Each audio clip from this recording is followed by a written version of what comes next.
Hello and welcome to the NextPlay podcast, a gaming and pop culture podcast brought to you by the team behind NextPlay Australia. I'm your host, Jamie, and joining me today is Brad Hello. and Berto. Hello. On today's show, we'll be discussing the Clair Obscur Expedition 33, the Elder Scrolls 4 Oblivion Remaster, our SteamWorld Heist 2 review, Onimusha 2, Samurai's Destiny preview, and more. You can see I read the script beforehand. But first, let's go through what we've been playing. I'm going to start off this week. So the little one started getting to a little routine. Now I get a couple of hours of gaming in just before bed each night. So I've been actually able to finish a few things. It's been a couple of weeks since we've been on air. So I finished off Bloom and Rage. I spoke to you guys a little bit about it last week. Very mixed on it in the end overall. I didn't really like the second tape. There was... I think I mentioned to you every time they went to a different character, I was getting pop in almost every time. Lip syncing was not working for most of the time. Sometimes characters' mouths were just not moving at all.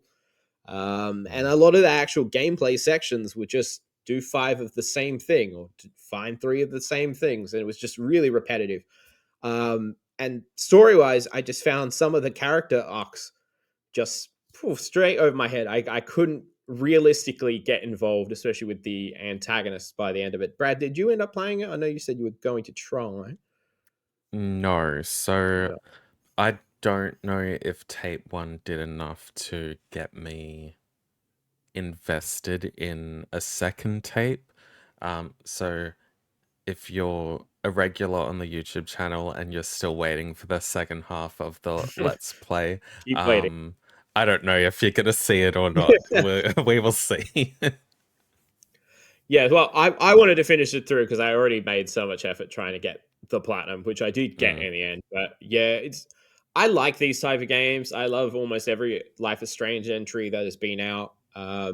These are my jam, and this one just did not click for me. Maybe I'm just not the target audience for this one, but yeah, not for me. I didn't really enjoy it overall. The other game I did check out was Somerville. Unfortunately, it's no platinum for this one, but this is some of the devs from Limbo Inside behind this game, and you get those vibes. Striking visuals in this one. It's got that sort of lack of textures everywhere that makes everything clean and crisp, and very similar art style to Inside. It's got no audio. Basically, you're a family just sitting there watching TV, and aliens take over the world. And as you can see in the background, they have some really striking imagery throughout the entire game. The story itself is really out there, like it's really interpretive. It's only a couple of hours. I think my biggest issue with it was just like the main character really just slowly slogs through almost every section of the game. He's just really slow. So it's just sort of frustrating. You're just trying to get here to here. And it's like 3D, but it's like a fixed camera view. So sometimes you move around and you'd maybe hit a wall that you thought you weren't going to hit or something along those lines.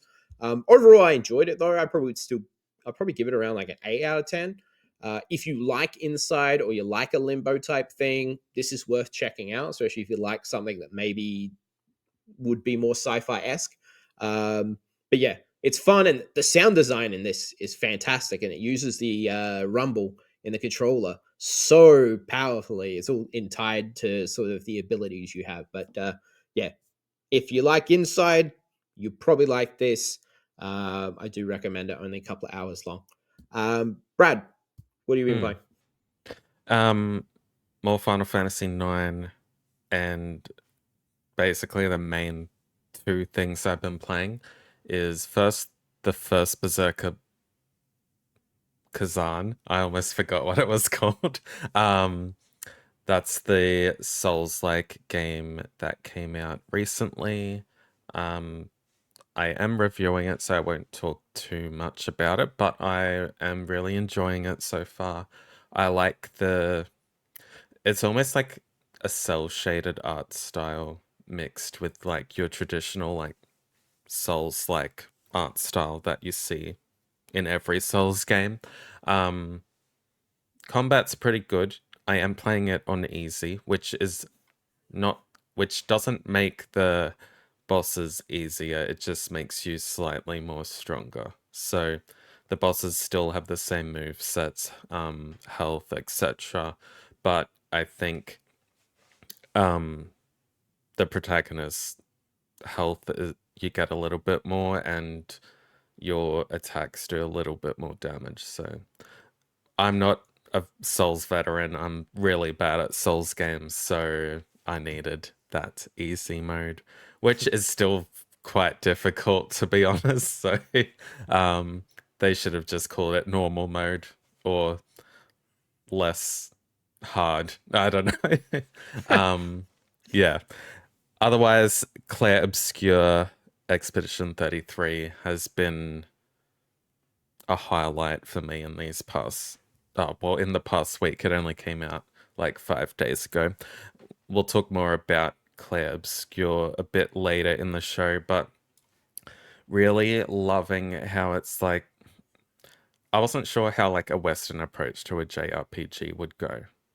And I was telling Jamie that like I feel like not lately, but like I've just noticed JRPGs in general follows not the same formula, but like the narrative is kind of like very similar across each game in the genre.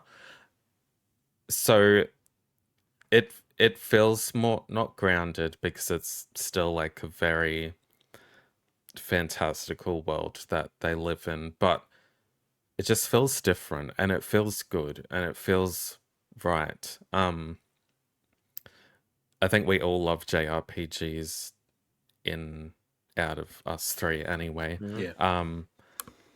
But yeah, Heaps. it's just different and it's good different and like you can it's just good to see that like the game was made by like 35 people or something. Um Mm. it didn't have like a giant hefty budget like most AAA games have, and it plays like one. The graphics, you can kind of see the double A in it, but it's still like the art direction is beautiful.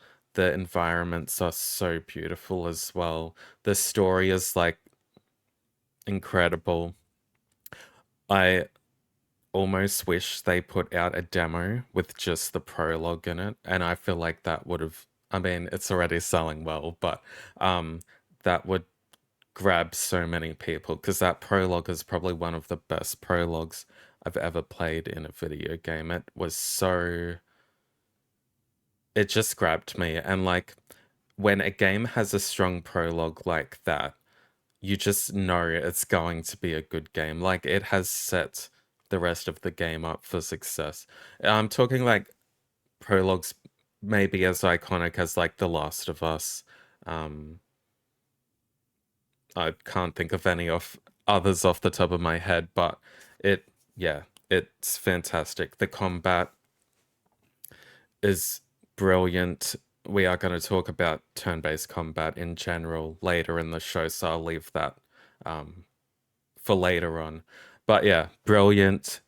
It's on Game Pass if anyone doesn't know that yet, but I'm sure you'll do. So, um, yeah, apparently, well, yeah, it looks like in Australia, the physical copies have basically sold out everywhere or in most places, um, Mm. which is not surprising because I feel like they didn't realize they were going to sell 1 million copies in 3 days. Like, I don't think anyone debuting their first game would think that. So I was very lucky to pre-order it because I don't know, I just had a feeling that the game was gonna be sick, and I'm glad I was right. Yeah, I looked at a few game stores when we were out shopping the other day and did not see it anywhere. And I was like, maybe I'll splurge and grab it if I happen to see it because I had heard some people say it was hard to come by. But yeah, Hmm. no luck, didn't see it. But Yeah, we will talk about how well it's doing a little bit mm, later on. you can like you just go on EB Games and like the closest store to you is like 2,000 kilometers away. It's one of those. Yeah. But yeah, we were talking about how good sales wise it's going and critically as well. Very soon. Berto, what have you been playing? I took a break from my review for Xenoblade, although that is nearing at the end of my time with it now. I needed a bit of a refresh. I've been unwell for a while.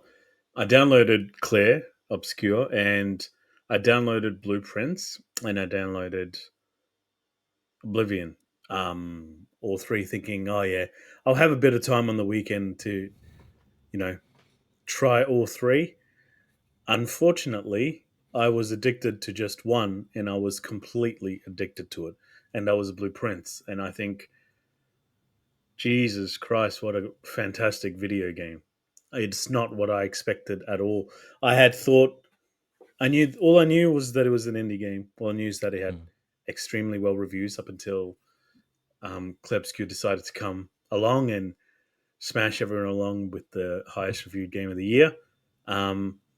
But holy hell, Blueprints is impressive. It is like Hades meets Firewatch meets something I've never played before, some sort of like board game.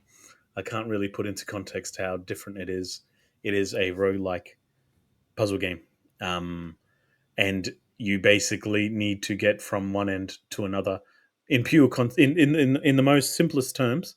You are given the task of acquiring a mansion. But the only reason that you can acquire this mansion is if you find the 46th floor. And as you travel along, you only have a set amount of steps that you have. Um, and you have to kind of like choose what kind of room you're going to go into next. But each one has its own unique puzzle and layout in order to get to where you need to be.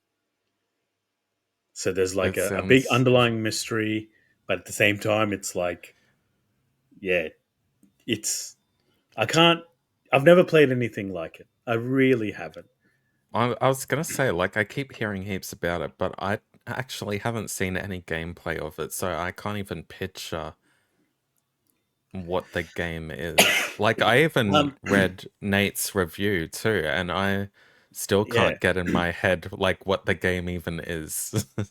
So I read it again, and I shout out to Nate, and he does a really good job of explaining not a lot because it's really hard to explain Mm, how to play this game. It's first person, so that's the Firewatch part of it. It's Hades mm. in the sense of like every run that you do is different. Um, so once you run out of certain amount of steps that you have, you only have 50 steps at the beginning, and each room that you have takes a step out of your counter. Unless there's certain rooms that take more, or they give more, or they take more from you. So it's like you got this little counter there in the corner telling you, you better hurry up or else you're going to run out of steps. Because as soon as you run out of steps, the day starts again, and you start from the beginning, and everything, any progress that you've done is gone. There are So some you permanent upgrades.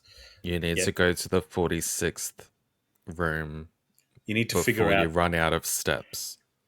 Yeah, but when you get to the door of every door, you're given three choices, and each choices are different colored, and they're themed for what they actually are. So like a green one is based on collecting certain jewels, which you'll need later on down the corridor, because the further you go, the harder it becomes. And then there's Mm. all these puzzles, bloody mathematics. Like I was doing, you know, division and multiplication, and I was like, this gameplay is fire. Like it's ridiculous.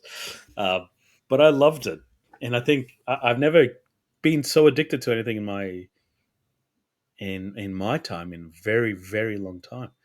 Like Mm. even right now, I just want to end this podcast to go play Blueprints. Like that's how much I'm All right. thinking about See it. ya.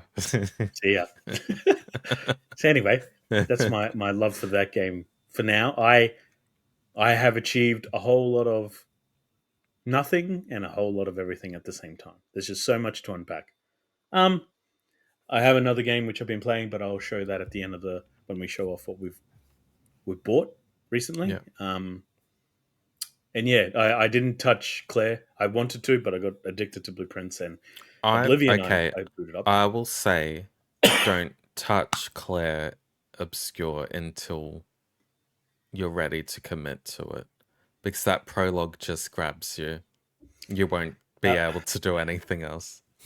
How long is the prologue? About an hour, if that, maybe a bit less. Oh man. There's Okay. there's barely even any gameplay in the prologue. It's the prologue just sets the story up, and it does it so well. Like, let just my addiction of Blueprints leave my system, and then I'll go to Claire. deal. It sounds like one of those like high-end board games, but in digital form, like you said, where you have like a certain amount of steps before it's all done. You have to do the investigation along the way. They were It always a bunch is. of fun. So It is. that's Like on my backlog. it's a Jamie game. Yeah, like I I said, it's right there. I want to get through. I wanted to start Seafood last night, which I didn't get around to doing, but I'm hoping to do that tonight. And then next is Blueprints for me. So hopefully by next I week, I can give you my opinion. I definitely will be playing Blueprints before the end of the year, just because, like, when we get into Game of the Year, I'd like to have like play as much as I can of like the top games, Yeah, just to same. decide. So I think last year I didn't get that opportunity to play as many as the top Mm. games, or the year before. But now, even if I just dip like as much as I can in these top titles like Claire and Blueprints, and I don't know what's going to review highly next, because obviously I didn't expect these two games to be the no top of one the did. top. No. So yeah, but like Claire, and I am happy that these two games made from independent. Well, every place is an independent place, really, but like to see so much positive vibes and great word of mouth, like yeah, just hope they keep selling. It's Sorry to strange hijack too. the Like, conversation. That's if for sure. if you asked me a month ago, I would have been like, yeah, Split Fiction has a good chance of being nominated for Game of the Year. Now I don't think it does. Just if we get more like random games like Expedition 33 and Blueprints, like, I think Split Fiction will get knocked out. Yeah. I guess we'll wait and see. Well, that's everything we've been playing. We've been playing a lot. Mario for the website has also been playing something. He's been playing Onimusha 2, Samurai's Destiny Remaster. So you can read his preview on the website, but just a little snippet to whet the taste buds. If you can tolerate the lack of modern polish, Onimusha 2, Samurai's Destiny is shaping up to be a tasteful blend of action and RPG-like combat, delivering an engaging and satisfying adventure across medieval Japan. It perfectly captures a fine line between Japanese history and demonic fantasy, and the opening of the remaster is promising. So you can read that full preview up on next-play.com.au right now. And I'm also going to be talking about a review that I did a couple of weeks ago, and I think I still remember some of it. SteamWorld Heist 2. So we're not going to go as in depth. I usually like to ramble for a good 60 minutes. But I'm just going to give you just a quick rundown, because this did release, I believe, was it last year, Brad? And now the physical is out, I believe. Yeah. So I've played most of the Steam World games. Basically, it's just a world where there's just Steam bots, the bots that are powered by Steam, and the franchise itself does a lot of crazy, fun titles. They're just fun and charming little indie games. So I played the original Steam World Heist. It's basically XCOM, but if it's 2D. So you get put into little arenas and you have to clear out all enemies, whilst if you take too long, they will respawn. The first one was in space. The second one is more like a pirate-themed adventure. Still just as fun. I would say they're both probably equally as good, just in different ways. So for SteamWorld Heist 2, it has these crisp visuals to it. and it looks like a kid's game when you kind of look at it. Like, it's deceptively in depth though in terms of turn-based combat. So I wouldn't say it's on par with XCOM, but it's like heading there. Like, it's definitely no Mario and Rabbids where it is quite casual. There is a lot of depth if you want to invest into it. So, like I said, you've got the turn-based combat, and you've also got a job system, which is all tied to your weapons. So you give one weapon to one person, you can level it up, get specific abilities, and then you can change their job.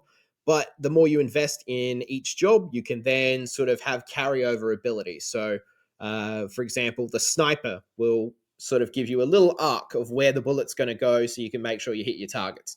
If you level up your sniper enough, then you can go over to maybe your rocket launcher. Now you've also got that ability to see where your rocket launcher is going to be able to hit, so you can make sure you're making the most out of your moves.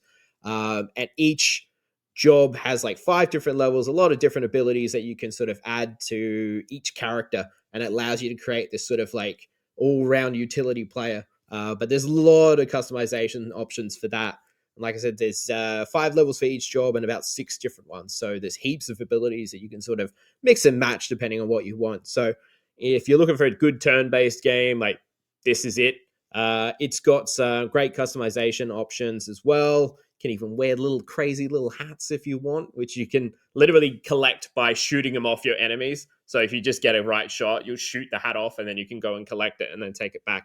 But yeah, it gets quite challenging as well. So if you're trying to get every piece of loot and do all the little, you have star ratings per mission, so little side quests that you can do throughout the mission, maybe get there within a certain amount of turns, or make sure you don't lose any members of your crew throughout the battle. It's quite challenging. The only aspect I really had issues with was, so I'm not sure if anyone's played, I think it's Cat Quest 2. Cat Quest 2 had a sort of overworld type thing where you have a little ship and you sort of swim to each, well, not swim, you'd sail to each location in the open waters. This does that because you have a submarine that you sort of are in charge with. But the map is so huge that I actually found it, I was like begging for like a fast travel point to get around the map, because I just found traveling in the sub was just like a bit slow. It just sort of monotonous and just felt a little padded out, because you also have enemies that will spawn around you. And it's sort of Vampire Survivor-esque, where you can upgrade your ship to have weapons attacking, but you don't actively do the attacking. It will just be, if you're within the vicinity, it will auto attack. But the like payoff to actually engaging in those battles is not that rewarding, and it just kind of becomes a little repetitive come the end of it. Like, after I'd spent 40 hours or so in the game, because the main plot is quite lengthy. I think it's like twice as long as the first game. That's probably my only gripe. If they ever do a third one, like, it's an interesting idea, and I'd like to see them flesh it out a little bit more. But yeah, I think overall I gave it an 8. And lastly, the last thing I want to say is the soundtrack is phenomenal. They have this, I think it's steam-powered giraffe. That's the band that they had employed to come in and make the soundtrack for the first game and this one. And it's like this folksy Western type steam-powered music. It's really hard to explain, but it's so damn good. I remember at one point I left the game running and I went to go do something, and the missus was feeding the little one. And I came back in the room and she's like, I don't know what this music is, but it's fantastic. So yeah, sound design and the soundtrack is one of the standout features of this game. So yeah, if there's any XCOM fans, or even if you did like Mario and Rabbids, you're just looking for a turn-based deep game that you can go and check out, SteamWorld Heist 2 is fantastic. Go check out my review on the website. I gave that an 8.0. So now we can head over to the news, which is being hosted by Brad. Yes. So first up, we are going to talk about Expedition 33 again. Sandfall Interactive's Clair Obscur Expedition 33 has beaten the odds and become the highest rated video game released in 2025 on Metacritic. The game has attracted universal acclaim with a Metascore of 92 and a score of 91 on OpenCritic. The RPG sits beside some great company with legendary titles like Final Fantasy VII, Final Fantasy X, Chrono Trigger, and Undertale, also sitting at a score of 92. Sales-wise, it is just as successful, selling more than 500,000 copies in its first 24 hours and reaching the 1 million units in 3 days. And that's excluding Game Pass players. So you can imagine how many people were playing that game. And I think I saw on the social medias that it has like the highest concurrent players out of like Baldur's Gate 3, Jeez. Metaphor, and another turn-based RPG. Like for peak. Like so yeah, it's kind of crazy how this game has taken the world by storm. Like it is I would say I don't know. I feel like more people are talking about it more than Oblivion Remastered, but it could be the same, or it could just be who I'm following on social media or my algorithm. So there has been like a discourse on social media saying turn-based games are so back, like they are so in right now, and I'm just like, well, they have never left. So No, I was gonna say, um, yeah. Metaphor last year, Baldur's Gate, like a Dragon, the last there, few. Yeah. yeah, the last few are all turn-based. So it's interesting that people are like more interested in turn-based games now. But then I don't know if it's because like I feel like a turn-based game like Baldur's Gate is different to like a traditional turn-based game of like early RPG titles. Yeah. And like with Expedition 33's turn-based, it's still very interactive when it's not your turn. Because if you don't know, you can dodge and parry. It's still very turn-based, but when the enemy attacks, you can dodge and parry with the right timing. So there's you always need to pay attention, and the battles just feel like go go go. Um, yeah, I don't know. Clair Obscur seems to be an anomaly for me. I don't think people are that. I don't think their excitement for turn-based games are rejuvenized. I just think it's a anomaly because it it doesn't play like a traditional turn-based game. Does anyone have any thoughts on this? I know you guys haven't played it yet, but No, but I do know what you're talking about with the interactive elements, which like one of the most recent games that I can think of that also had something similar was the remake of Thousand Year Door, Paper Mario. That also has the ability where you will do bonus damage if you hit certain button combinations at the right time, or if you block at the exact moment that you need to, you would take less damage. So like you are in a turn-based experience, but you're always doing something, like you said. So I remember when I saw gameplay, I was like, oh, that's kind of like Paper Mario. And because that was one of the first Paper Mario games I ever played. Yeah, it's interesting because it keeps you interacting with the experience. I I hope I hope maybe Expedition 33 might be like a gateway to people exploring games like Metaphor, Persona, um maybe earlier Final Fantasy titles. Um it'll be interesting to see. I know we're probably very far away from Final Fantasy 17, but um if they go back to turn-based or if they keep going in the way they're going where it's more actiony, I suppose. I do hope for a return to turn-based because I prefer that in my RPGs. Yeah, I But love yeah. turn-based. Yeah, Mm. it's probably because I grew up with Pokemon, like, and it was just so second Yeah. nature to me having turn-based combat. So like, I always sometimes just crave a nice turn-based game. So as I was just talking about SteamWorld, the whole turn-based strategic combat, and as I've said before, massive Persona fan. I really enjoyed Like a Dragon's transition to turn-based, and they've sort of made the new main character, that's his thing, like everything's turn-based, and I love that. But yeah, I've never felt like turn-based was extremely popular. I think there was almost like a stigma to it. People go, "Oh, is it turn-based? Oh, it's turn-based." There was. And I've definitely seen on some of my own Instagram posts where I've Yeah. discussed stuff like that. But action is great too. But like so many games, you already have that live action like gameplay, like a Horizon. You're moving and doing action combat. So many games have that sort of combat. So just getting turn based, it's like a nice palate cleanse here and there for me. Yeah. I think with turn based, how you mentioned turn based is back, right?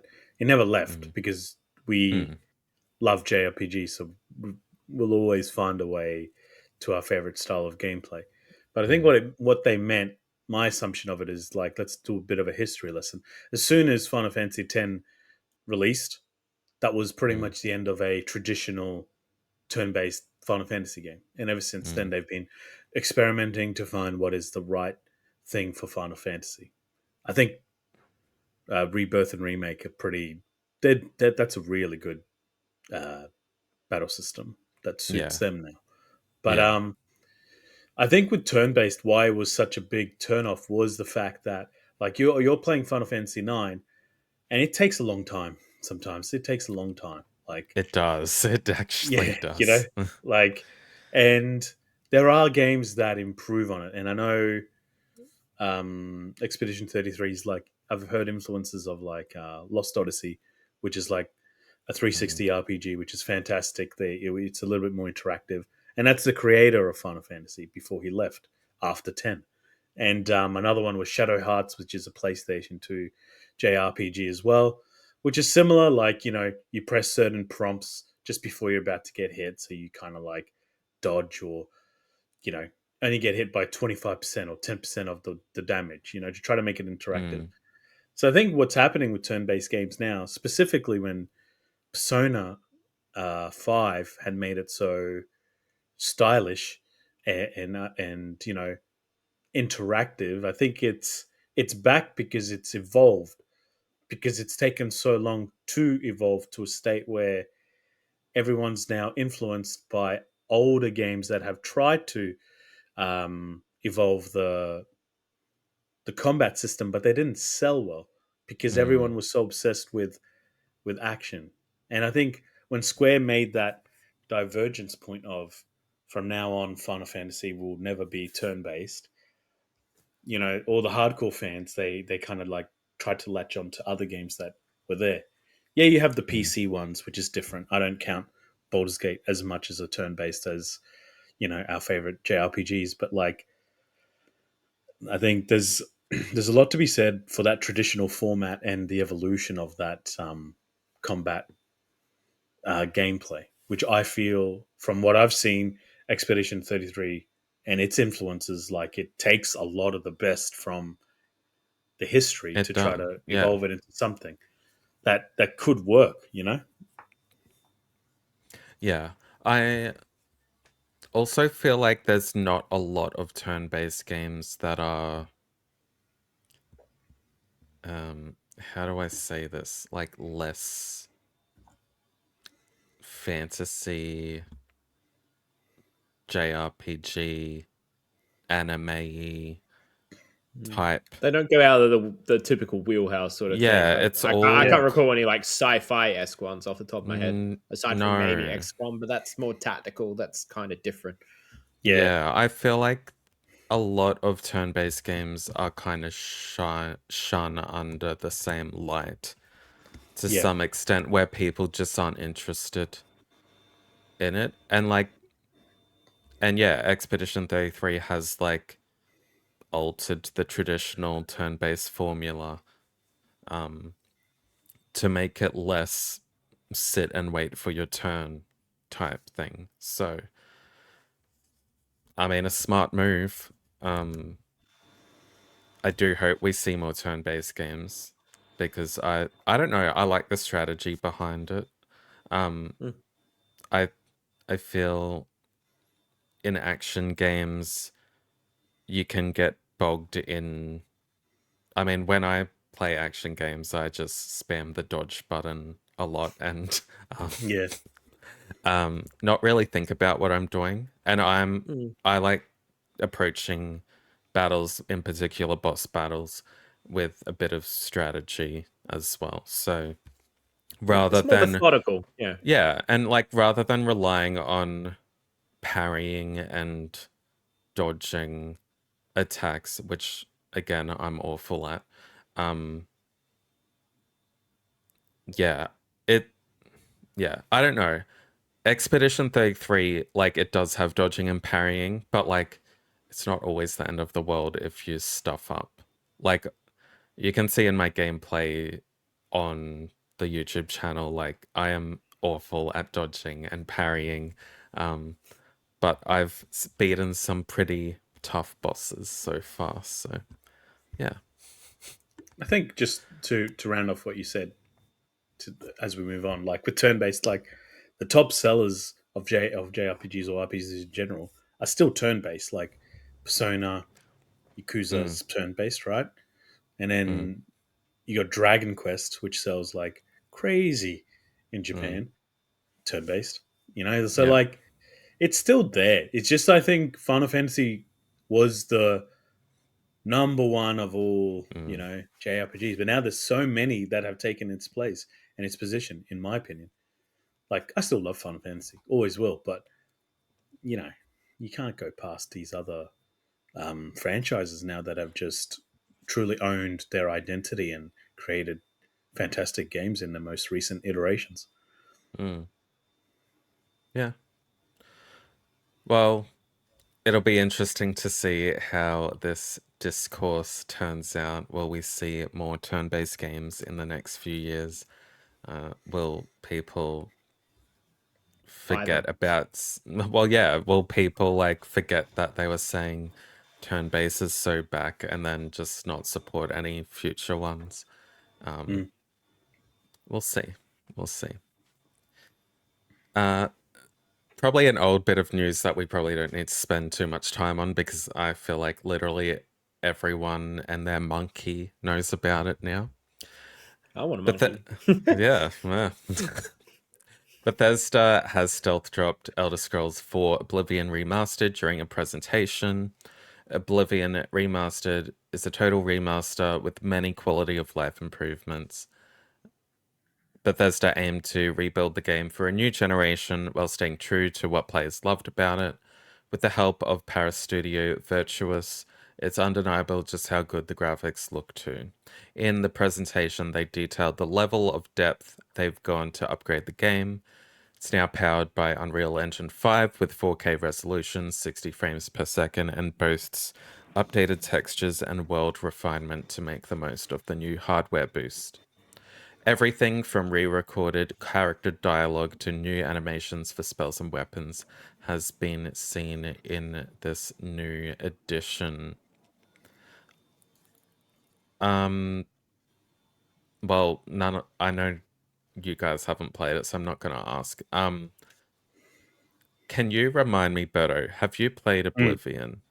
You Yes, have. a lot. Okay. Yeah, All a right. lot, a lot. Yeah. I love it. And I Yes. downloaded this one until I got addicted to Blueprints. So Yeah. You really did download the holy trinity of all three. addiction. Yeah, Yeah. and I was like, far out. This is a bad choice. Honestly, it was As well. just like an eeny, meeny, miny, mo of which one you did first. You'd be sucked The, into either of them. so I went Oblivion first, and then so I do Game Pass on my PC, Mm, and it it wouldn't load. It wouldn't load properly. It kept mm. crashing, and I was like, "Oh, typical Bethesda game. Bethesda Best. RPG." I was like, "Here we go." So then, Consistency. yeah, so I found the fix, did what I had to do, started playing it, and then it just took too long to load, and I was like, "Nah, I'm just going to give Blueprints," and then never went back. But I do intend to go back, obviously, to Mm. try out Oblivion. Yeah. I've I think I played like the first hour or so, just for the YouTube content. I will get back to it at some point, but it's not high on my list right now. Yeah, it looks very good for a remaster. It very borderline remake territory. Mm. Like when you look at screenshots of the original game, it's like, well, this is more than a remaster, surely. But it is still a bit crunchy. Like you can still see a bit of crunch in it.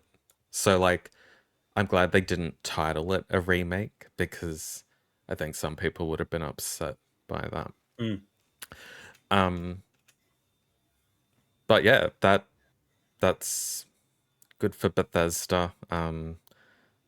It kind of sucks that like everyone knew they were dropping it before they did. So yeah, good Highly, for them.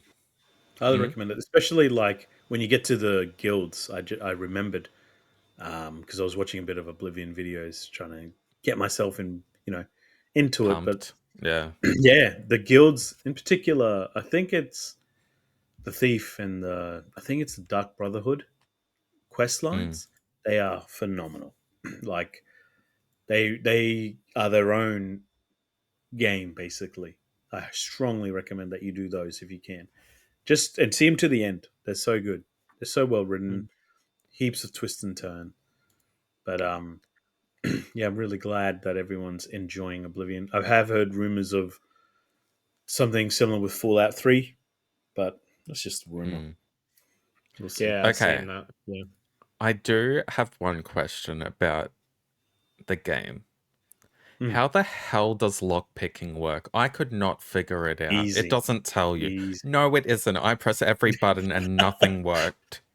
It's So the that one with the straight line, and you got the lockpick that you go in there, and it's got like the yeah, little locks facing down. yeah. Yeah, you just gotta drag your key along, or your whatever you're playing with gamepad along, and then you got to hit it up. So it like you're bumping the lockpick up, and you got to do it really fast. So you got to go bang, bang, bang. I So don't in do one anything quick stroke. fast. Or you can just, I think there's a button that says like auto, but you, There you is. keep That's what I losing lockpick. used to Yeah. save myself embarrassment in the video. but it is quite easy. If that's the one that I Skyrim's remember, yeah. lockpicking was awesome. I That's the one liked with the two Skyrim's. different things. Yeah, And you have to yeah. like marry them up. Yeah. Line it That up, was yeah. pretty good. Yeah. Do you know what else is good, guys? That What Sydney else? Sweeney has been cast in the Split fiction film adaptation. Euphoria and The White Lotus star Sydney Sweeney has been officially cast as a co-lead in the film adaptation of Split Fiction. While the role hasn't been disclosed yet, you can probably assume she would be taking the role of Zoe based on her appearance. Zoe is the blonde one, and I can't see her portraying Mio because Mio is a bit more Abrupt. abrasive. Is that? I don't know. She's very full on. So yeah. And I don't see that for Sydney Sweeney. Story Kitchen, the same producers who are working on the Clair Obscur Expedition 33 adaptation, are teaming up with director John M. Chu, who most recently directed Wicked and its upcoming sequel, and writers Rhett Reese and Paul Wernick, who recently handled the writing in Deadpool and Wolverine. So, are you guys excited for the Split Fiction adaptation? Beto, you haven't played Split Fiction yet, have you? Not yet. No. Not yet. Jamie, have you played any more? I haven't played any more. So, in regards to the question, I'm excited because I might be able to actually experience the ending. With a newborn, it's just be so hard for two people to have free Well, time at the yeah. exact same time. So we've just sort of been bogged down. I'd like to think we're halfway, but yeah, I don't know how far we actually got. But it was starting. The two main characters are like starting to form a bond a little bit. Mm. So it was like that's as far as we got. But I actually can't remember how how far we got in. But yeah, Mm, maybe I can finish the game by watching the film. yeah. Um, I'm concerned only because the writing in Split Fiction was probably like its biggest flaw. Maybe only flaw, because I liked basically everything else about it. Mm.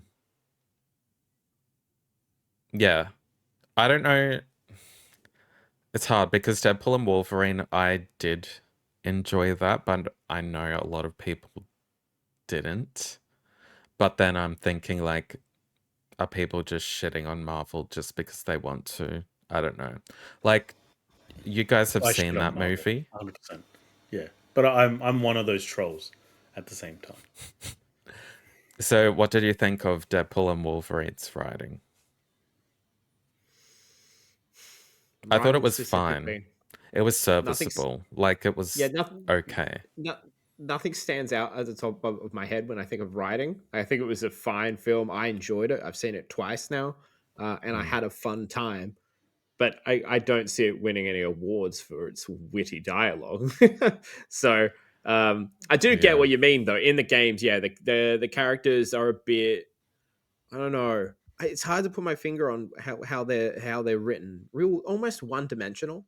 Like they have like this just an archetype they're trying to hit, like the abrasive one and the happy-go-lucky one, and doesn't And they're really not seem to expand likable. from that. I think I said that too. They weren't likable either. So, like, I don't want to watch a movie with with the two main characters and I don't like them. Like, that's just boring. But I Unless they think, change So, it. well, yeah, and like Sydney Sweeney and whoever else is cast as the other character, um, might put some personality into them. Who knows? Like, Mm. yeah. From everything I've seen Sydney Sweeney and like she can give some good performances and um put some personality into her characters. So hope like I feel like I did end up liking Zoe more than Mio at the end of the game. So um it'd just be interesting to see who will portray Mio. I know I've put that question in the show notes, but I don't think I have an answer because I can't think of anyone. Jack Black. Oh, yuck. No. He We plays have every. It's either that or Pedro Pascal. There's no one else. Yeah, bring on Pedro. I'll I think it's I'll take that.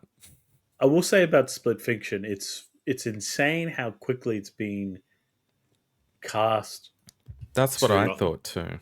make into a movie. Like I don't think I've ever seen a game, a new IP, have this quick of a turnaround. Like Well, actually, the the Clair Obscur one, the mm, Expedition one, that was announced way before the game. Oh, sorry, yeah, right. before the game came out, not way before the game. I Well, they wonder must what's have a lot happening. of belief in it Yeah, to already establish all that. So Maybe they'll get a bigger budget because that game, well, both of these games have sold well from what I can see. So, yeah. Story Kitchen have good taste then if they've picked these two so far in advance and they've both turned out to be bangers. So yeah, they also produce the Sonic movies too. So, like, I'll do and that. those are Okay. very highly acclaimed. So, Yeah. I'm not necessarily worried, and I don't think it's going to be dead on arrival like Until Dawn Dawn. is. Yeah. um, Is oh, that they come out? out. Yeah. yeah, probably Yeah. straight to streaming services next week. So, Yeah, right. um, Okay. I didn't see anything aside from there's that not trailer we much. watched on here. Yeah, I There saw is that. not much buzz around it, and Why would there be, the honestly? reviews haven't been great either. So, Yeah, it was a mm, weird take in general. Let's do a film about a game that not many people have played, but not about the And game. change it So too. Yeah. we don't have any audience that's interested in it. Interesting no, take. We predicted this. mm, it yeah. A lot of reviews say the only thing it shares with the game is the title. So, other than that, I think it is just a generic horror movie. Yeah. I will probably watch it when it comes to video on demand. But only if it's like rentable for $10. I'm not gonna rent it for like $30 like most new releases are, because Yeah. I'm not paying that. So how much it costs to rent a film? $30. If it's like express release, like if it's only left cinemas, like say like Barbie or something, when that first became rentable, it was like maybe $25 to $30. Damn, That's how much it costs. crazy. Yeah. That's so pricey. It Yeah, that's is. nuts. I mean, it's kind of Depends on. on the speed, though. I wish it. Yeah, I wish it was cheaper though, because like movie tickets are like what, $15. And that's not accounting anything else you buy while you're there. Well, yeah, no one does that. I'll buy my $3 Malteser packet rather than the $20 one at the cinema. Yeah. Sneak in a bucket of chicken, yeah. Yep. Chicken jockey. Yes. Chicken jockey. Yes. He said it. Well, I don't have a segue from Chicken Jockey to the next segment, so we are going to go through some release date announcements and changes, starting with Ghost of Yotei. PlayStation and Sucker Punch have announced that Ghost of Tsushima's successor, Ghost of Yotei, I literally just pronounced it two different ways, will be launching on PS5 on October 2nd. A new cinematic trailer titled The Onryo's List was also released, so go check that out.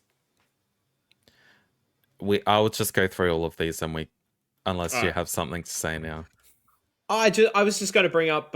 We spoke about it. I think it was you, where I was like, how similar the plot looks to be to Assassin's Creed Shadows. Yeah, just like literally, the villains have the villains have masks, which like in Shadows, all of the villains had masks. They do. All the villains are lined up in a line as they do the bad villain stuff, which they do in the trailer. And I, if I was Sucker Punch, I would have been like, shit, man. Shadows has done so many of the things that we were doing in terms of the story. I will say I have confidence that Yotei will probably do it better as an overall experience, just because Sucker Punch do incredible stuff. But yeah, there's so many like points in that trailer. I'm like, I have so much AC Shadows vibes from this, like scene for scene. That's all. It's just interesting. Yeah, I know there are a lot of similarities, like on a base level, but I'm hoping that the experiences are still vastly different. Oh yeah. I think they will. I think they will be. I think you can't just say the same, like they're the same, just because they're in a very similar setting. And yeah, the masks and all that. It was just how, funny. as someone who just played the other Shadows, I was just like, oh, this just reminds me of like scene for scene of how some of the cutscenes were shot. But yeah, visually it looks stunning in the trailer. Like, I love what they did in Tsushima with all the different colors everywhere. It's going to be a gorgeous game. Yeah. Is this the only first party Sony game this year? I want to say yes. Death Stranding? Death Stranding. That's this year? That's in June, July. We are about to talk about another one published by Sony very soon. So I will move on. Remedy Entertainment's co-op shooter FPC Firebreak officially has a release date. The game will launch on June 17th on PC, PlayStation 5, and Xbox Series XS, and will also be available for free to PlayStation Plus subscribers and Game Pass subscribers. So that will be a great game to jump in with your friends. I actually don't know if there's gameplay out for this. If there is, I haven't watched it yet, but there is some. I think there is. Yeah. I do have faith in Remedy. Remedy is one of my favorite developers, so I haven't heard much about this yet in a while. Me neither. No, it's the original. It's in the original release. Because I think it's set in the connected Remedy verse, isn't it? I could have sworn I've seen some of the villains that look like straight out of Control. I would think it's say it mostly would be. Control. Remedy love like connecting everything they've made. And so they should. They're all brilliant. Yeah. Borderlands 4 has moved their release date forward by 2 weeks from September 23rd to September 12th. The official Borderlands X account posted the announcement saying, after careful consideration, along with a lot of meetings, playtesting, and incredible development work, we have made the monumental decision to move up the launch date of Borderlands 4. Mm. Summed Move it up well, up. to be honest. Yeah, it's monumental. Move up. I haven't heard a move up in a long time. It's monumental. No. So there is a bit of chatter online saying that another game published by 2K might be slipping NBA? into that late probably might be slipping into that late September, early October release window, which may be Grand Theft Auto 6, which we still... If it does, then Ghosts is screwed. It'll sell, but the news will be consumed by GTA 6. You know what? I don't know. You're not wrong. It will. It will. Yep, GTA is a different beast completely. Yeah, GTA's... do you think like GTA. 2K and That breaks all PlayStation casual gamers and might... everything. Yeah. Do you think they might have a relationship where they might be like, hey, this is when we're dropping GTA 6? I feel like PlayStation would know that. You would think so. Then why move it up? This is just speculation. GTA 6 may not be in this window. Yeah. It's a monumental decision either way. Like, that we can agree on. I think it'll be November. Because actually, when Ghost of Yotei got announced for October 2nd, I was like, that's a bit earlier than I thought it would be. I thought it was going to be November. It'll get delayed. No. I think we said... Didn't I predict it'll get delayed to next year? But in theory, it should release in November. Because it'll capture the big... what's that sale that they have in the United States? That really big one? Black Friday. Yep. That's the end of November, I'm pretty certain. And then it'll lead into our holiday season and everywhere else. So Santa time. There is no greater gift than GTA 6 underneath that Christmas tree. That's literally one of those games where it doesn't matter if you're a hardcore, a casual, or you just dabble in games completely on a whim. Everyone knows GTA. It's a different beast. You want to get out of the way of that. I'm surprised Horizon isn't trying to release around this time, because Horizon loves coming out when there's a big game coming. Horizon Forbidden West Remastered is going to come out a day after GTA 6. I still think we're going to see GTA in November. Because if PlayStation have insider info that GTA might be late September, I cannot see them keeping their launch date of a week later in October. I just can't. And if they don't know GTA's release date, I think they might push Tsushima away from it if it is around that time. Not Tsushima, Yotei. They definitely have some idea, because with the marketing campaign or whatever, it doesn't matter what console you are. You want to push that you have GTA on your system. So they would have an idea of when it's coming out, at least some sort of penciled in window on the big whiteboard in the exec They also know that like GTA is going to sell the most on their consoles. So they're not dumb. And like marketing campaigns take ages to come up with for these massive games. So I feel like everything's already set in stone, and PlayStation have I reckon they've pushed Yotei forward from November to October to get out of the way. That's what I think. One of these two companies, like specifically Microsoft or Sony, have a deal with them regarding GTA. Like there is some I sort of think like I'm do pretty it with sure. us and you'll get like a car or something stupid, and people will just Yeah. that'll be enough for them, you know?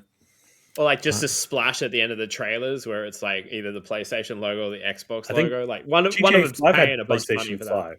I'm pretty sure they had specific content. I think Sony partnered with Rockstar last time. I could be wrong, but I feel like I'm more right than wrong. I'll believe you. It was rumored that PlayStation had like a major like marketing deal with I don't know how I started that sentence, but PlayStation and GTA had like a marketing deal on the table, but that hasn't really been substantiated at all either. So yeah, it Well, yeah, to be fair, there's probably rumors about every single thing online nowadays, so you never know. But it'd be interesting. Mm-hmm. I love how we just spoke more about this than we did Snorterlands 4. Oh yeah, The monumental. it's a monumental decision. Oh, sorry, Borderlands Snore. Yeah, got it. So this is the first party PlayStation game I was talking about. So Lost Soul Aside, the upcoming Sony published RPG from Ulti Games, has been delayed from May 30th to August 29th. Game director Yang Bing said in a statement, "We are truly grateful for the positive response we've received from players all over the world since we announced Lost Soul Aside. To match the standards Ulti Games have set for ourselves, we are going to take some additional time to polish the game." Have you guys looked into this game much? I think it was on I one of forget the it. state of plays, wasn't it? But Yeah, it Yeah, I was. kind of think got it was on. overshadowed by like so many other things. I think it was on the state of play at the start of the year, or Yeah, to be maybe fair, I late don't last year. remember much about it, but maybe they're getting out of the way. GTA is coming in May, maybe. Who knows? I hope not. Right before the Switch 2. Day and date, launch day title for the Switch too. Lol. Imagine if the Switch 2 and GTA came out on the same day. They have the Oh, exclusive yeah. advertising rights, Nintendo. I remember what it looks like. I forgot what it looked like. I'm just looking at it now. Yeah. So when I first when this was first announced last year, I think I wrote an article about it. I believe this game is inspired by Final Fantasy. And I did go into the early Facebook posts, because this game's been in development for 8 or 9 years.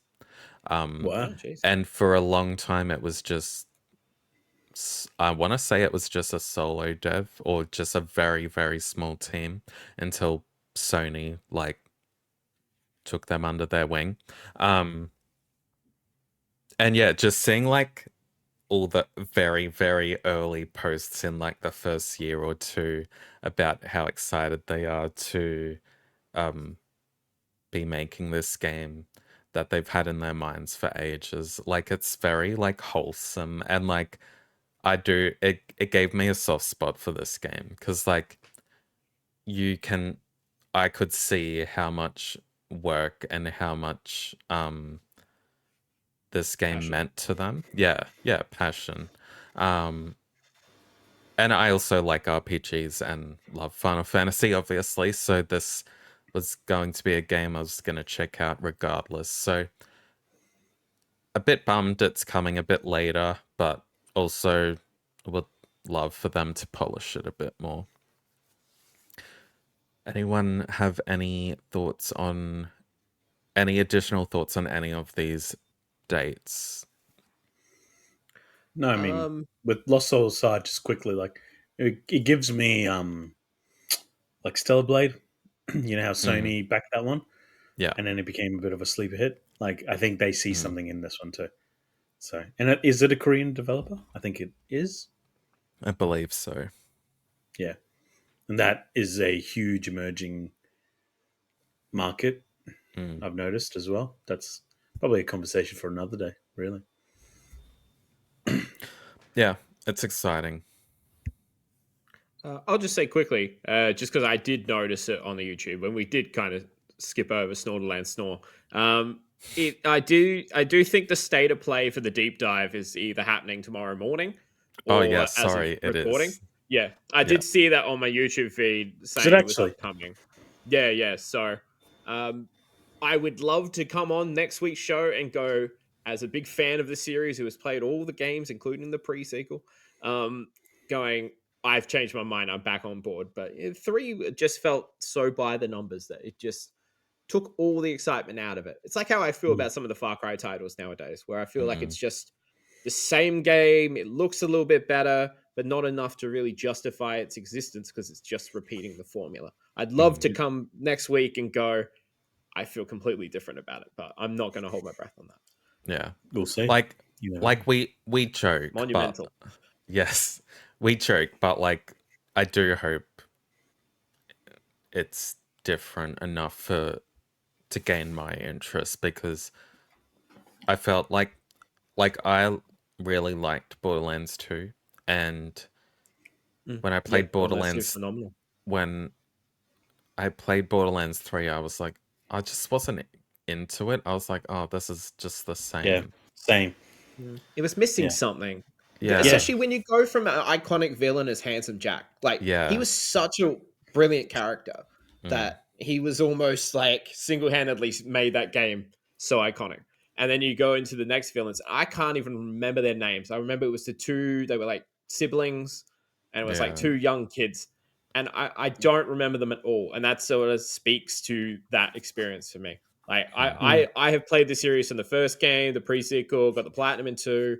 I think I have the platinum for 3 as well. Like, so I've played these games extensively, but I need 4 to do something different because I'm over the formula a little bit. The selling point of there's a lot of guns just isn't enough for me anymore. So I really hope it does something to refresh. Yeah, we need it revitalized a little bit, I think. And yeah, I guess we'll share our opinions on the state of play next week. But until then, that is the end of the news segment. Back to you, Jamie. All right, thank you, Brad. Very nice work. It is time for the NextPlay Game Corner. Each week, the winner of the previous week will quiz the other panelists using games like trivia, name the game, and whatever else we decide. As Berto was the winner in the last round, he is the quiz master this week. Berto, what do you have for us?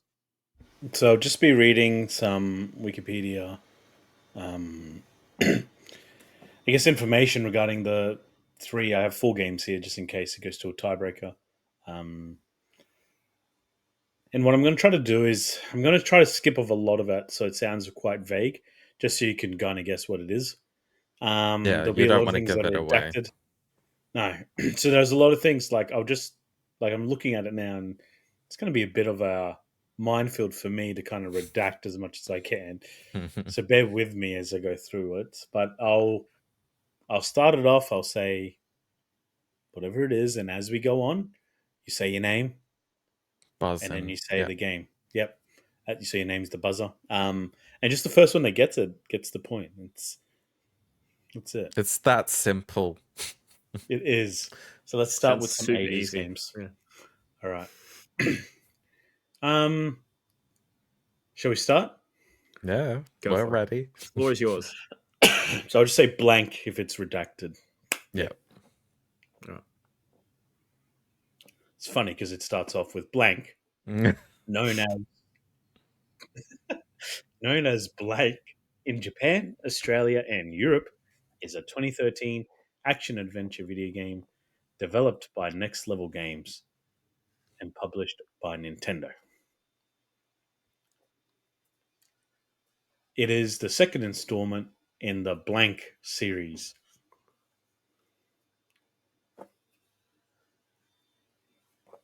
The story follows blank as they explore Evershade Valley. Keep going. Yep. Yeah, keep going. Yeah, I'll yell out if I got something. In order to restore peace to Evershade Valley, blank must collect the pieces of the blank. I have to blank a lot, or else it gives it up in seconds. Have we got anything yet? No, I've got nothing. No, I've never heard of Next Level Games, to be honest. Blank also offers a cooperative multiplayer. Said that wrong. Cooperative multiplayer mode. They can be played locally or online via the Nintendo Network. On the blank or via the blank online.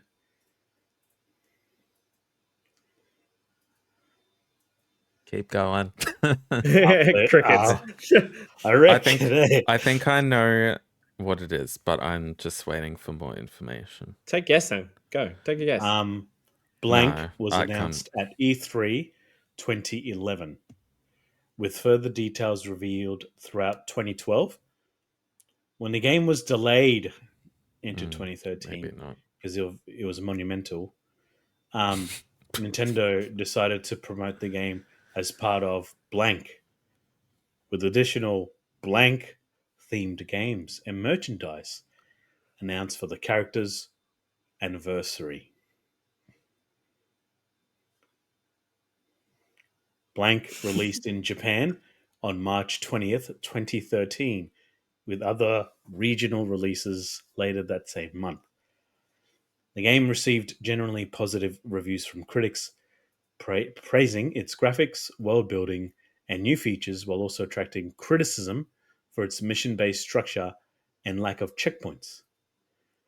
The game was nominated for several awards and sold 6.44 million copies as of December 2020, making it one of the best selling video games.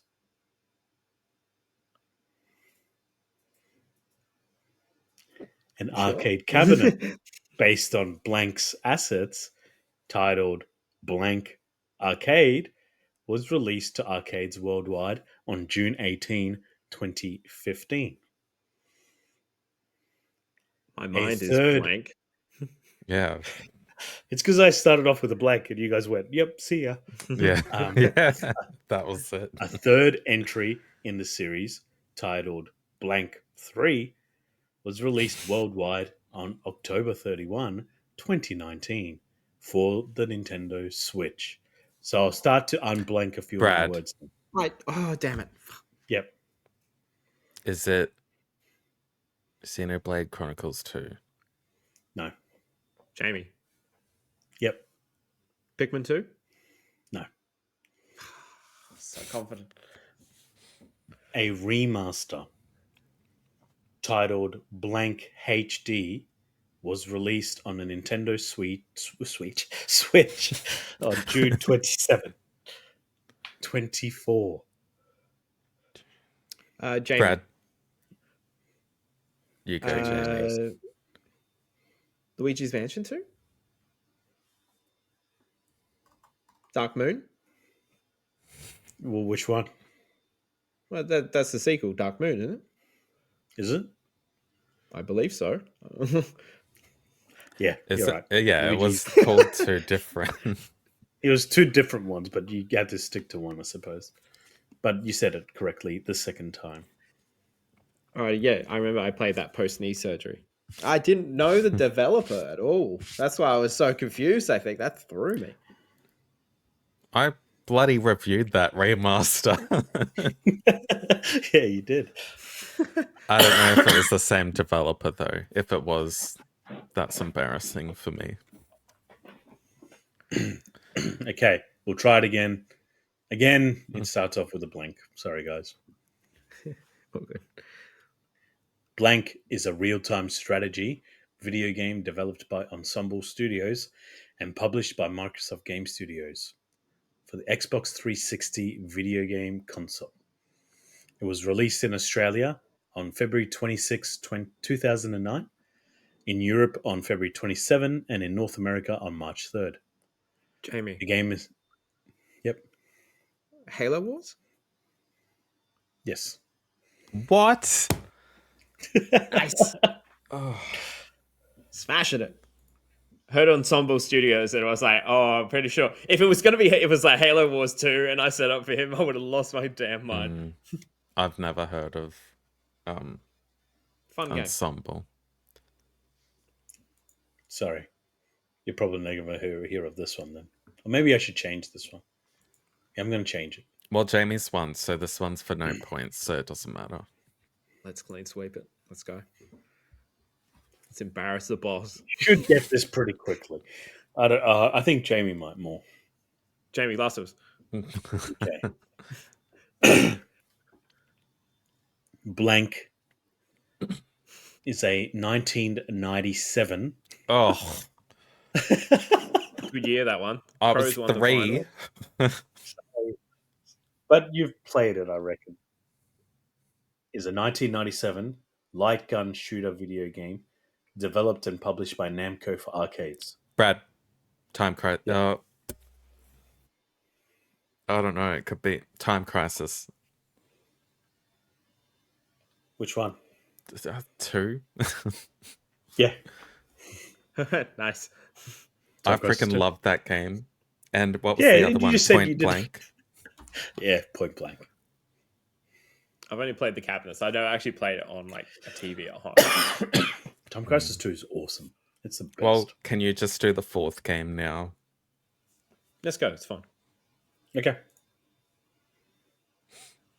Blank is a 2022 tactical role-playing game co-developed by Square Enix and Art Dink and published by Square Enix for the Nintendo Switch. Mm. So this is the most recent out of all the other ones. 2022. Nintendo released the game internationally for the Nintendo Switch. The Windows Jamie. version... Yep. Octopath Traveler? No. The Windows version was published by Square Enix and was released on October 13th, 2022. Excuse me. Keep going, yeah? Yeah. Yeah. A virtual reality version, which I wasn't even aware of until I'm reading it right now, for MetaQuest and MetaQuest Pro and MetaQuest 3, not quite sure if I pronounced it properly, was released on October 31, 2024. Oh, friggin'. I think I saw Qualbert post about this. I can't remember The what development game it was. of the game was led by Tomoya Asano, producer of Bravely Default and Octopath Traveler. I know what game it is. Say your name then. Blank. I know what Received- it is. I just don't know what it is. It's in my head. Blank received positive reviews from critics who praised the combat, narrative, score, and art direction, but criticized the high volume of cutscenes, which I agree. I loved this game, just as a side note. But it's a beefy game, but it's a fantastic one. Oh, Anything yet? Brad, Okay. is it Triangle Strategy? It is Triangle Strategy. Yes. Technically, that's 2-all. Well, Draw I one didn't get more. it points for mine though. Yeah, yours were the fun ones. Mine was the Yeah. real shit. Yeah, I obviously didn't put my heart in it when it mattered, so I didn't know it's it very was a virtual disappointing. reality one. you could have done those two first. Like Yeah, that would have should been have, better. Yeah. I love Triangle Strategy. I think I have 60 hours on it. Nearly got to the end, but it's just, my God, the cutscenes took a while. It's like a book. It just so It's like much Metal to Gear. read. More. Oh, it's a lot of reading, is it? Danganronpa's Yeah. like that. But it's good. Like, it's genuinely a fantastic game. I think I've heard of it, but yeah, I don't know much about it, to be fair. Well, that was a fun one. We can recap the scoreboard now. Brad, after that dismal performance, is sitting on 9. Whatever. Berto is still Berto's still on 10. Jamie has shot out to a 3-point lead on 13 out the front. That means I'm the quiz master next week, so you both get a chance to catch up to me. But now that we're done with the NextPlay game tournament, we're going over to Show and Tell. This is where we share a few things from what we've purchased recently. I know it says here 1 or 2, but I'm going to speed round like 5 things. So, Brad, you could start. Oh, yeah. Okay. So I didn't purchase anything, so I just grabbed some things from my collection. First of all is The Last of Us Part 2 Remastered WLF edition. One? It does have the steelbook, which That's awesome. I might Don't open it. It's already open. You crinkle the box. Yeah, actually, sorry guys, I'm not opening it. Brilliant. I had to import this from the US because for some reason PlayStation don't like having. They don't know we exist. No. It sells so much here. What's their I don't know website? why. Like PlayStation not Direct. Is it? Yeah, it is. I don't know. They always have pre-orders for their controllers and stuff on PlayStation Direct, and that's where the Last of Us Complete was listed too, which is why Australians can't buy that either, but So disappointing. it is. I might import that. I did want to get The Last of Us Part 1. I think it's Firefly Edition. That's like $1,000 on eBay, so I don't know if I'll ever get. Yeah, it's like nuts. I think it's the pandemic edition of the first release with the statue, which I'm lucky to have. But that goes for whopping amount of money. Oh no, not that one. That's a whole different one. It's anything Last of Us is expensive. Well, yeah. It's like a white version of this with the Part 1, the remaster cover art. And the other one is the Concord DualSense. I did That's so cool. pull it out. It is beautiful. Like it is really nice. It is the color. Yeah, it's beautiful. I can't believe that. That's so got to be so rare. Like, because it's such a fail of the industry. The actual design on the front is lovely. I don't like the back too much with the big obnoxious logo. But this color palette, space vibes on the front is lovely. It's awesome. It is probably. I'd kiss that. Yeah, I would kiss it. In fact, I actually have. So, no. Show and tell. Jokes aside, show and tell. No, this is probably on par with the Starfield controller for me. It's lovely. Stunning, captures the game perfectly. But yeah, that's what I wanted to show off. All right, I'm going to go next. I'm going to speed round some of them. I got a story with another. Just op shop stuff that I've mostly found in a few Facebook finds that I've got for good prices. I found Far Cry 2 on Xbox 360 at the op shop for, I think it was $3, which was pretty good. I found Steelbook for Call of Duty World War II. Nice. That was $6 at Cashies. These I was very happy with. I found 2 Mass Effect novels, which I had read this one on ebook version before, which is basically Saren's backstory, which was fantastic. So I'm glad to have these, and they're really good condition. You find so many video game books just randomly out in Adelaide. It's so weird. When you're unemployed, man, you can just go to places people can't. The other thing, I was able to score this on Facebook.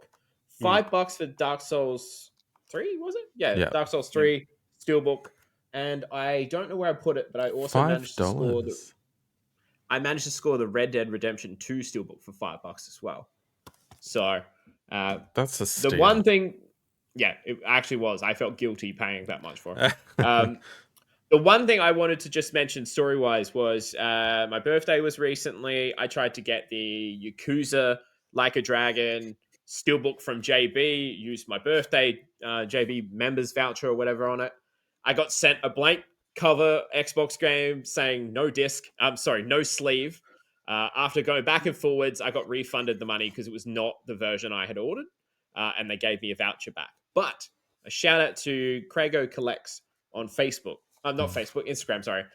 He works over at JB, and he was nice enough to pull some strings and get me the steelbook that I was wanting to get. So it was really lovely. Good. He just heard the story and he was like, "That's shit," and he was just really lovely. So yeah, big shout out to him if he's listening. Don't think he is, but shout out anyway. Boda, how about yourself? What do you have to show? I only got one because I think I picked the other ones that I showed originally a couple of weeks ago when we started doing this. Unless I'm doubling up again and then I'll look dumb. But I just wanted, before I begin again, Expedition 33, I was looking at it while we were talking. Turns out you can get now pre-orders for the second shipment for the physical. Wow, cool. So that's due and release on the 23rd of the 5th, which is breaking news. Yeah, breaking. 1 month from now. So, yeah, maybe if as a physical media people that we are, we should try to get that, because I reckon with the Nintendo Switch coming up, well, there you go, you already got it. But I just think physical is going to get much harder and harder to find now. Yeah, my one is this is the game that I've been playing as well. I don't know if it's working on this thing at you'll all. have to put it in front of you. Marvel versus Capcom, is it? It is. How did you see that? I saw Cyclops tights. Marvel vs. Capcom Fighting Collection Arcade Classics, which is 1, 2, 3, 4, 5, 6, 7 games, all old school. I played Marvel vs. Capcom 2 with my son. He's 3, and he chose the same 3 characters that he's in love with, which is Spider-Man, Venom, and Captain America. Nice. And I was chosen Mega Man, obviously. Spider-Man and Ryu, and I smashed him. But he is 3, so it's fine. He was pretty good for what it was. It played very well. I played around with a few of the different modes and all that, but I'm glad that I have this because it is a hard game to get physically, and it will be with all these collections that are coming out. So it plays really well, very smooth. Reminds me of the arcade. Totally addicted to it in the arcade. So I'm really, really happy that I have that. They're really fun games. I think I played one back on the Xbox 360. I love the roster. I think it also had Dante and stuff in it. It was a lot of fun. I think I was watching some trailers for that on PlayStation as well, but I've never seen the physical copy out. I'm unsure if it does it have a PlayStation physical or it does, but I think the PlayStation is harder to find than the Switch. Okay, gonna keep my eyes peeled for that one because it's a fun game. Yeah. All right, well, there's the latest episode of Show and Tell and the end of the episode of the actual show. You can always support the podcast by leaving a 5-star review on wherever it is you are listening to us. And don't forget to check out next-play.com.au for the latest previews and reviews that we've got going on at the moment, as well as all the recent news in the gaming industry. And you can also follow us on social media at NextPlayAU. And if you're watching us on YouTube, hello. Make sure to hit the like button, subscribe to the channel, and comment down below on anything we've touched on this episode.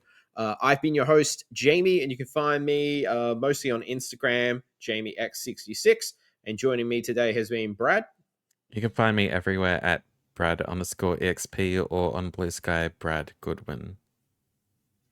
And Berto. You can find me on Instagram as pause_gamer. Alrighty, everyone. Thank you very much for listening, and we will see you again next week. Bye. Bye-bye.